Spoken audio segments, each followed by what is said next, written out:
তো এই বাইবেলের কোথাও এটা বর্ণনা করা নাই যে ঈসা আলাইহিস সালাম বা যীশু খ্রিস্ট নিজে বলছেন যে আমি ঈশ্বর, স্পষ্ট কোনো জায়গায় নাই। কিংবা এটা বলছে যে আমার ইবাদত করো, এইরকম স্পষ্ট কোনো জায়গায় নাই। এমনকি যদি আমরা এর বিপরীত দেখব, মনে করি যে তিনি ঈসা আলাইহিস সালাম ঈশ্বর নয়, আল্লাহ তাআলার বান্দা ও রাসূল, তাহলে এটা স্পষ্ট আমরা দেখব। আর অনেক জায়গায় বাইবেলের অনেক জায়গায় আছে। আমরা যদি দেখি নিউ টেস্টামেন্ট বাইবেলের গসপেল অফ জন অধ্যায় 14 অনুচ্ছেদ 28 বলা হয়েছে যে যীশু খ্রিস্ট বলছেন, ঈসা আলাইহিস সালাম বলছেন, my father is greater than I. আমার পিতা, এখানে পিতা শব্দটি ব্যাখ্যা রয়েছে, পিতা বলতে বাপ নয়, পিতা শব্দের ব্যাখ্যা রয়েছে, পিতা বলতে এখানে রব। যীশু খ্রিস্ট বলছেন my father greater than I, আমার পিতা আমার থেকেও মহান। অর্থাৎ এখানে ঈসা আলাইহিস সালাম বলছেন যে আমার রব আমার থেকেও অনেক মহান। তার মানে কি, যীশু খ্রিস্ট, ঈসা আলাইহিস সালাম, খ্রিস্টানরা যদিও তারা বলে যে যীশু খ্রিস্ট ইনি একজন ঈশ্বর, তাদের বাইবেল থেকে পৃথিবীর কোনো খ্রিস্টান প্রমাণ করতে পারবে না। এটা একবারে স্পষ্ট বিষয়। কোনো খ্রিস্টান তাদের বাইবেলের কোথাও স্পষ্ট একটাও শ্লোক বা পদ দেখাতে পারবে না যে পদে এটা বর্ণনা করা হয়েছে যে আমি ঈশ্বর বা আমার ইবাদত করো, উপাসনা করো। কেন? তিনি আল্লাহর রাসূল, আল্লাহ সুবহানাহু ওয়া তাআলা তিনাকে রাসূল রূপে প্রেরণ করেছিলেন, আর তিনি সেটাই করেছিলেন। সম্মানিত শ্রোতামণ্ডলী, তাহলে আমার বোঝানোর উদ্দেশ্য যে যীশু খ্রিস্টের এই যে জন্মদিবস, যদি তারা জন্মদিবস বলে, এই জন্মদিবস একেবারে ভুল। আর তাছাড়া এটা খ্রিস্টানরা মানে, আমরা মুসলিমরা কেন মানব? আমরা মুসলিমরা কেন এটাকে ফলো করব? আমরা কেন ইসলামের অনুসারী হয়ে আমরা বেধর্মীদের অনুসরণ করার চেষ্টা করব? আল্লাহ তাআলাকে তো আমরা বলেছি তোমার কাছে আমরা আমাদের নিজেদেরকে আত্মসমর্পণ করেছি। আমাদের ভাবা উচিত, বিবেচনা করা উচিত, আমাদের ইসলামকে নিয়ে খুঁটিনাটি করে দেখা উচিত। আমাদের ইসলাম স্পষ্ট বিষয়, যেহেতু আমাদেরকে ইসলাম প্রত্যেকটা কাজের আদেশ নিষেধ, কোথায় কোনটা করতে হবে, কোথায় কোনটা করতে হবে না, কোনটা ভালো কোনটা মন্দ, প্রত্যেকটা জিনিসকে দিনের মতো উজ্জ্বল করে, সূর্যের মতো উজ্জ্বল করে আমাদের সামনে পেশ করে দেওয়া হয়েছে। আমরা যদি মুহাদ্দিসদের ইতিহাস দেখি, তাহলে অনেক মুহাদ্দিস দুনিয়াতে এসেছেন যিনারা কোরআন হাদিসকে স্পষ্ট ভাষায় আমাদের সামনে প্রত্যেকটা মাসলা মাসাইল ইত্যাদি বর্ণনা করেছেন, যেগুলো আমরা দেখলে স্পষ্টই বুঝতে পারবো যে এটা ঠিক না বেঠিক। তাই আমাদেরকে দেখতে হবে, ইসলাম অধ্যয়ন করতে হবে, ইসলামের জ্ঞান অর্জন করার চেষ্টা করতে হবে। আজকে আমাদের মধ্যে বর্বরতা, আজকে আমাদের মধ্যে জাহিলিয়াত, আজকে আমাদের মুসলিমদের ঘরে একে অপরের সাথে যে হ্যাপি নিউ ইয়ারের যে হোয়াটসঅ্যাপে মেসেজ করলাম, মেসেঞ্জার মেসেজ করলাম, কলের মাধ্যমে হ্যাপি নিউ ইয়ার, কলের মাধ্যমে মেরি ক্রিসমাস ডে, এইভাবে যে বলছি, ছেলে মেয়েকে বলছে, মেয়ে ছেলেকে বলছে, কেউ হয়তো এই ক্রিসমাস ডে গুলোতে কোথাও ঘুরতে যাচ্ছে, কোনো রেস্টুরেন্টে যাচ্ছে গার্লফ্রেন্ড নিয়ে, বয়ফ্রেন্ড নিয়ে এভাবে যাচ্ছে, কেউ পার্কে যাচ্ছে, কেউ হয়তো ট্যুরে যাচ্ছে, এভাবে অশ্লীলতায় প্রতিনিয়ত নিমজ্জিত থাকছে আমাদের মুসলিম পরিবারের মুসলিম ছেলেরা, মুসলিম যুবক যুবতীরা। আমাদের দেখতে হবে, লক্ষ্য করতে হবে, এগুলো ভাবতে হবে যে আমাদের ছেলেপুলেরা কি করছে, আমরা কি করছি, তাদেরকে জ্ঞান দিতে হবে। ছোট থেকে তাদেরকে শিরকের কথা বোঝাতে হবে। যেমনটা লুকমান হাকিম তার ছেলেকে বোঝাতে গিয়ে বলেছিলেন, ছোট্ট শিশুকে জ্ঞান দিতে গিয়ে বলেন, যেটা আল্লাহ তাআলাকে এতটা পছন্দ লেগেছে যে আল্লাহ সুবহানাহু ওয়া তাআলা তিনার উপদেশকে কোরআনে কপি করে দিয়েছেন। ভাবতে পারেন, আল্লাহ তাআলা একজন মানুষের, তিনি নবী নন। অনেকে নবী মনে করেন, লুকমান হাকিম তিনি নবী নন, তিনি একজন সাধারণ মানুষ, আল্লাহ তাআলার ওয়ালি হয়তো, বা এমনি সাধারণ মানুষ। তিনি নিজ ছেলেকে, সন্তানকে উপদেশ দিচ্ছেন। অনেকে শুনেছে এগুলো।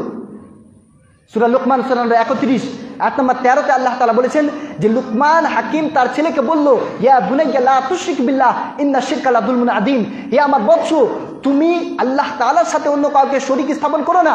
ইন্না শিরকা লা যুলমুন আযীম, মনে রেখো ছেলে আমার, মনে রেখো আমার বৎস, যে শিরক সবচাইতে বড় জুলুম।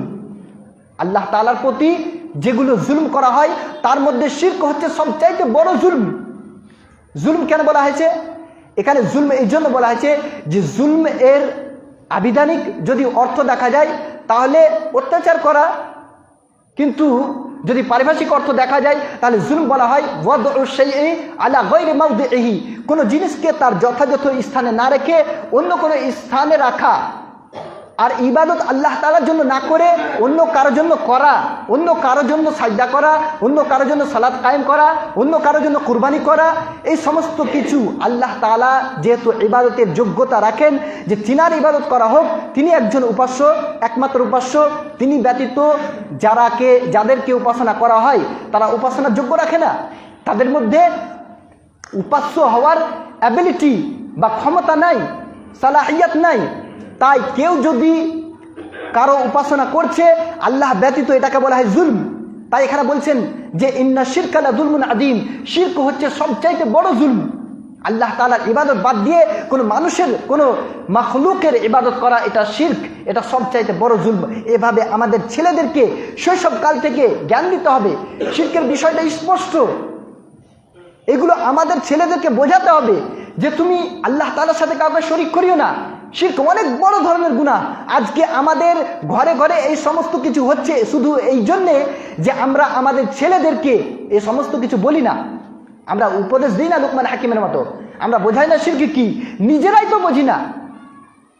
তাই বলবো যে প্রত্যেকটা ব্যক্তিকে যে নিজেকে মুসলিম দাবি করে তার জন্য অনিবার্য বিষয়, যেটা আল্লাহ তাআলা বলেন সূরা মুহাম্মদ সূরা নম্বর 47 আয়াত নম্বর 19, আল্লাহ তাআলা বলেন ফা'লাম আন্নাহু লা ইলাহা ইল্লাল্লাহ, জেনে নাও যে লা ইলাহা ইল্লাল্লাহ অর্থাৎ আল্লাহ তাআলা ছাড়া সত্য কোনো উপাস্য নেই। আল্লাহ তাআলা এই আয়াতে মুফাসসিরগণ বলেন যে এখান থেকে প্রমাণ হয় যে প্রত্যেকটা ব্যক্তিকে তাওহীদের জ্ঞান অর্জন করতে হবে, তাওহীদ প্রত্যেককে জানতে হবে। যে নিজেকে মুসলিম দাবি করছে তার ইসলামে দণ্ডায়মান থাকার জন্যে তাকে এতটা জ্ঞান অর্জন করতে হবে যে সে যেন ইসলাম থেকে বহিষ্কার না হয়ে যায়। আমাদের জীবনে অনেক অনেক এমন কিছু আছে যেগুলো করে আমরা নিজেদেরকে মুসলিম দাবি করছি ঠিক, কিন্তু ওইগুলো করার জন্য আমরা ইসলাম থেকে বের হয়ে গেছি। কখন আমরা ইসলাম থেকে বের হয়ে গেছি এগুলো জানি না আমরা। আল্লাহ তাআলা অনেক জায়গায় বলেছেন কোরআনে, যদি দেখি সূরা আনআম সূরা নম্বর 6 আয়াত নম্বর 116 আল্লাহ তাআলা বলেছেন ওয়াইন তুতি আকতার মান ফিল আরদ ইউযিল্লুকা আন সাবিলিল্লাহ, পৃথিবীর অধিকাংশ মানুষের যদি কথা মতো তুমি চলো তাহলে তারা তোমাকে বিচ্যুত করে দিবে, পথভ্রষ্ট করে দিবে, তোমার ইসলামকে চূর্ণ বিচূর্ণ করে দিবে, তোমাকে মুসলিম রূপে আর দণ্ডায়মান দেখতে পাবে না তুমি।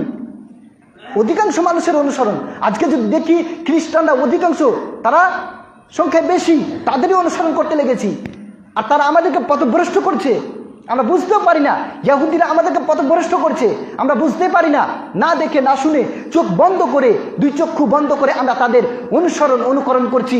কথাতে কথাতে, পদে পদে কি শার্ট পরছে, কি প্যান্ট পরছে, কি স্টাইলে পরছে সেগুলোই আমরা অনুসরণ করছি, কি স্টাইলে চশমা পরছে, কি স্টাইলে দাড়ি শেভ করছে, এইগুলোই আমরা করছি। তাদের অনুকরণে একেবারে পদে পদে আমরা নেমে গেছি, যেটা আল্লাহ রাসূলের স্পষ্ট ভবিষ্যৎবাণী সেটা আমরা আজকে করছি। সম্মানিত শ্রোতা মণ্ডলী, শুধু জ্ঞানহীনতার কারণে এগুলো করছি। আজকে ভাবতে হবে, বিবেচনা করতে হবে, আমরা মুসলিম, আমাদেরকে আল্লাহ তাআলা কোরআন দিয়েছেন, এই বাণী আমাদেরকে যা বলে তাই অনুকরণযোগ্য, বাকি কোনো কিছুই মানা যাবে না। কারো মন গড়া ফতোয়া, মন গড়া কাহিনী, মন গড়া কোনো কিছু আদেশ নিষেধ কোনো কিছুই মানা যাবে না। তাই যা কিছু আমরা করব এগুলো আমরা ভেবে বিবেচনা করে করব। এখান থেকে আমি আমার বক্তব্য শেষ করব।